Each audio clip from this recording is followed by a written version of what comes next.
Good morning once again. So nandito tayo muli, no, sa may Senado, mga kababayan. At kukuha na naman tayo ng panibagong vlog, no, dito sa may Senado. So ito yung ating mga kababayan. So kailan kaya, no, matitigil yung ganitong wala nang katapusan to, no, kahit na kagaya ngayon, no, ay itong itong decision ng Supreme Court, no. So ayon sa Supreme Court, no, ayon sa mga nakakaalam, no, ay executory yung decision nila, anonymously executory. So ibig sabihin, no, sarado na daw, no, ayon sa paliwanag ng ating mga nakakaalam, ay sarado na yung usapin, no, patungkol sa impeachment na yan. Pero tingnan mo naman yung ating mga kababayan dito, walang katigil-tigil, no. So wala nang kahit anong gagawin nila. Ayun na yung pinaka-final na decision, yung tinatawag na yon na executory, no. Kasi sa ganung sitwasyon, sa ganung decision, no, so anonymous, no, ikaw no, sa Supreme Court, ikatataas ang magdesisyon ka ng hindi lang isa kundi lahat, no. Pero hindi naman pwede, no, na babawiin mo yung sinasabi mo, ganon, no.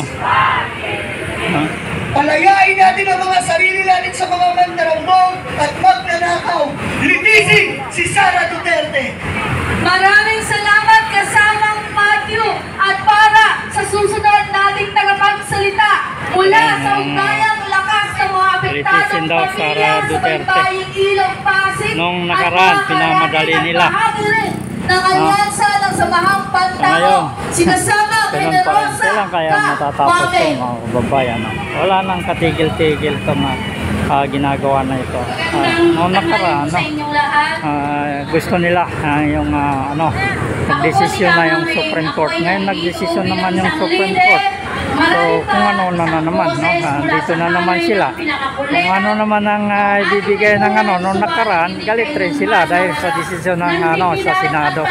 So wala nang katahimikan yung ating bayan na ito, mga kababayan. Ang ating kababahala sa pagkadismaya sa patuloy na pagdimindi ng proseso ng impeachment laban kay pangalawang Pangulo Sara Duterte. Para sa amin pong mga moral, yung ipapile na impeachment kay Marcos, ano ba yun? Magngangawarin kaya sila ng ganon? Ito po ay larang augnay sa aming pakikibaka sa araw-araw. Sa bawat pagkakataon, pinagpaliban ang paglilitis sa bawat pagkanuno sa sinumpaang tungkulin ng mga institusyon, nadadagdagan ang pagkadulo ng aming tiwala sa sistemang panghustisya.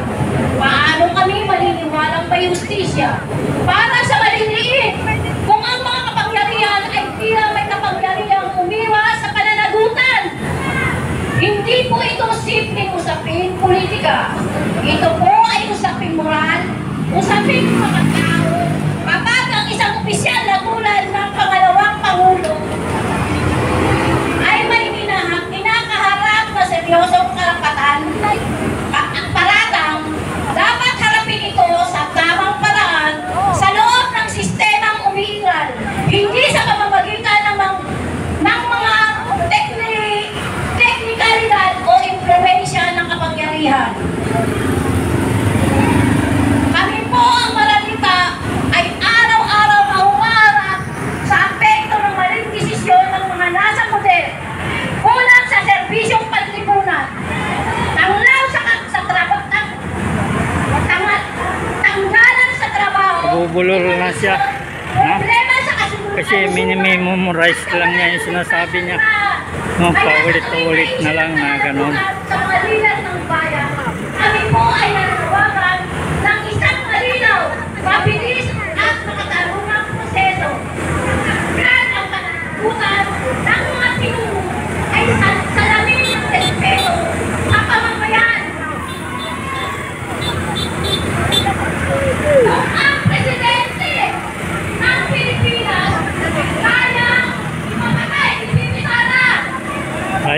At ganun din po, kaya nga ng pagkakal ng itigil sa Davao.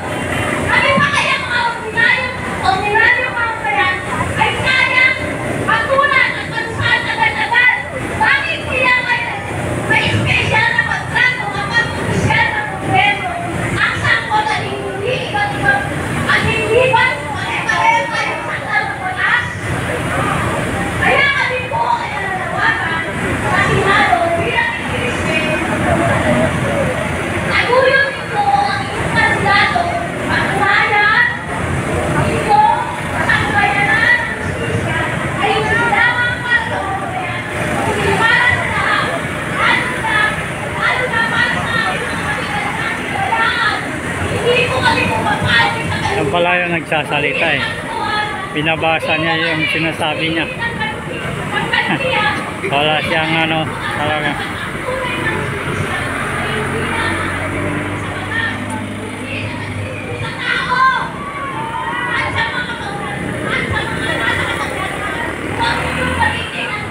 Hirapan siya magbasa.